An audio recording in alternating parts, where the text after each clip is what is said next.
अगर तुम अपने बालों को सच में प्यार करते हो तो ये 5 स्टेप तुम्हें कभी भी स्किप नहीं करने चाहिए। तुम्हें कभी लगा है कि तुम चाहे कितने भी एक्सपेंसिव शैम्पू यूज कर लो, तुम्हारे बाल फिर भी डल, ड्राई और वीक ही लगते हैं। मतलब एक टाइम था जब तुम्हारे हेयर्स नेचुरली सॉफ्ट और थिक थे और अब फ्रीजी, रफ और हर जगह हेयरफॉल के टुकड़े मिलते हैं। अगर तुम सच में अपने हेयर से प्यार करते हो तो ये 5 स्टेप स्किप करना मतलब खुद अपने हेयर्स का डिलीट अकाउंट दबा देना। By the way, I am not handsome, not perfect, not cute, not trick. तुमने नोटिस किया होगा हम सब अपने फेस के लिए स्किन केयर करते हैं, जिम जाते हैं फिजिक के लिए, पर जब बात आती है हेयर केयर की सब कुछ हाफ हार्टेड हो जाता है। कोई रैंडम शैम्पू, कभी कभी ऑयल और बस फिर कंप्लेन करते हैं, भाई हेयर फॉल नहीं रुक रहा, मेरे बाल पहले जैसे नहीं रहे। तुम्हें लगता है ये जेनेटिक्स का इशू है? नहीं, 80% लोग अपने हेयर प्रॉब्लम खुद ही क्रिएट करते हैं। और सबसे खतरनाक बात, तुम्हें रियलाइज नहीं होता कि तुम स्लोली अपने स्काल्प और रूट्स को डैमेज कर रहे हो until it's too late. But don't worry, आज के बाद तुम्हें सिर्फ 5 स्टेप याद रखने हैं और तुम्हारा hair game literally level up हो जाए। चलो फिर शुरू करते हैं। Step number 1, cleansing scalp health first. अब ये सुन के तुम सोच रहे होगे, अरे भाई ये तो ऑब्वियस है,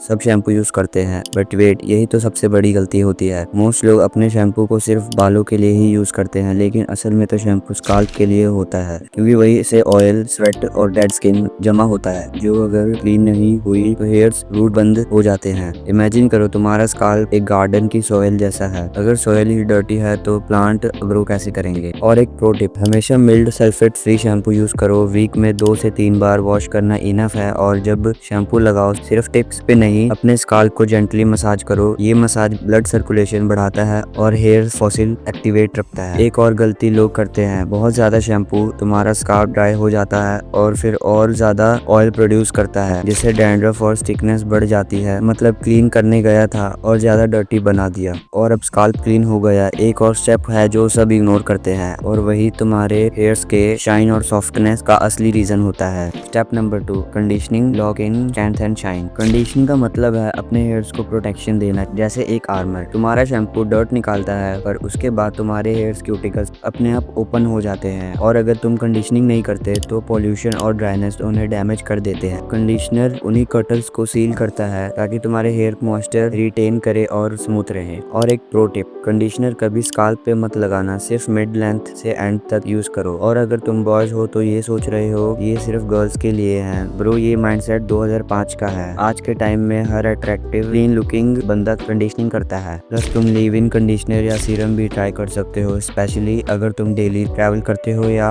हेलमेट यूज करते हो। बट तुम्हारा कंडीशनर भी कुछ नहीं कर पाएगा अगर तुम ये नेक्स्ट स्टेप गलत करते हो। और ऑनेस्टली 90% लोग यही अपने हेयर्स को खत्म कर देते। Step number 3, drying, the silent killer of hair. सुनने में ये बोरिंग लगता है ना, पर ये स्टेप तुम्हारे बालों के लिए डो या डाई सिचुएशन होती है। तुम जब भी हेयर वॉश करते हो, क्या तुम टॉवल से जोर जोर से रब करते हो अपने हेयर्स को, या ड्रायर को फुल हीट पे लगा के क्विक ड्राई करते हो? तो कांग्रेचुलेशंस, तुम अपने हेयर्स के शाफ्ट को वीकन कर रहे हो हर एक वॉश के बाद। वाई? वेट हेयर सबसे फ्रेगाइल होता है। जब तुम यूज रफ टॉवल या रब करते हो तो ब्रेकेज और स्प्लिट एंड इंस्टेंटली बढ़ते हैं। अपने हेयर्स को जेंटली पट करो माइक्रोफाइबर टॉवल से, या फिर कॉटन टी शर्ट यूज करो। Yes, cotton T shirt. और अगर ब्लो ड्राई करना है तो कूल एयर मोड यूज करो और डिस्टेंस मेंटेन रखो। थोड़ा पेशेंस रखो, तुम्हारा हेयर स्टाइल ज्यादा लास्टिंग रहेंगे और हेयर्स विजिबली हेल्थी दिखेंगे। मतलब तुम जिम में 1 घंटा लगाते हो मसल्स बनाने में, पर 5 मिनट नहीं लगा सकते हेयर्स को सही ड्राई करने में। अब ये स्टेप कंट्रोल में आ गया, तो अब चलो चलते हैं एक एंशिएंट हैक पे जो तुम्हारे हेयर स्टाइल का फाउंडेशन बन। Step number 4, oiling, the ancient hack that still work. हाँ, मुझे पता है तुम्हें लगता होगा यार ये तो दादी नानी के टाइम का फॉर्मूला है, लेकिन फैक्ट ये है, साइंस भी मानता है कि ऑयलिंग से स्काल्प के नेचुरल लिपिड्स रिस्टोर होते हैं और हेयर रूट स्ट्रॉन्ग बनते हैं। तुम्हारा शैम्पू और कंडीशनर सिर्फ एक्सटर्नल केयर देते हैं, पर ऑयलिंग रूट तक नरिशमेंट पहुंचाता है। Best oil coconut oil repair के लिए, आलमंड ऑयल स्मूथनेस के लिए, कास्टर ऑयल थिकनेस के लिए।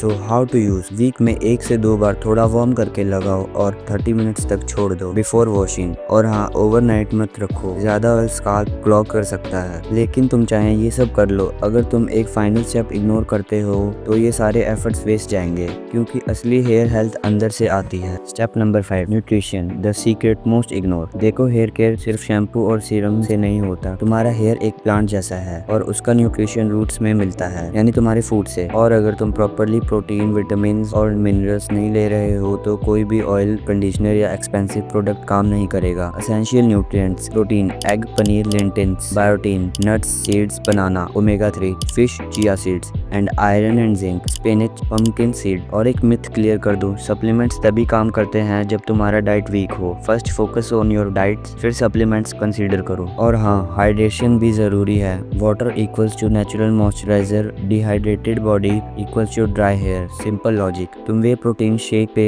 पैसे लगा रहे हो पर अपने हेयर्स के लिए एक गिलास पानी नहीं पी रहे। ब्रो, प्रायोरिटी ठीक करो। तो बस, अगर तुम अपने हेयर्स को सच में प्यार करते हो तो ये 5 स्टेप स्किप मत करना। क्लींसिंग, स्काल्प को क्लीन रखो। कंडीशनिंग, मॉइस्चर लॉक करो। ड्राई रफ मत करो। ऑयलिंग, रूट नरिश करो। न्यूट्रिशन अंदर से स्ट्रॉन्ग बनाओ। अब चॉइस तुम्हारी है, या तो हर मंथ नए प्रोडक्ट ट्राई करते रहो और कंप्लेन करो, या फिर 5 बेसिक स्टेप फॉलो करके अपने हेयर्स को नेचुरली अपग्रेड करो। अट्रैक्टिव लोग बस फेस पे नहीं, प्रेजेंस से भी शाइन करते हैं, और healthy here is a big part of presence. तो इस वीडियो में बस इतना ही। मैं अगली वीडियो में भी तुम्हारा इंतजार करूंगा। Bye bye.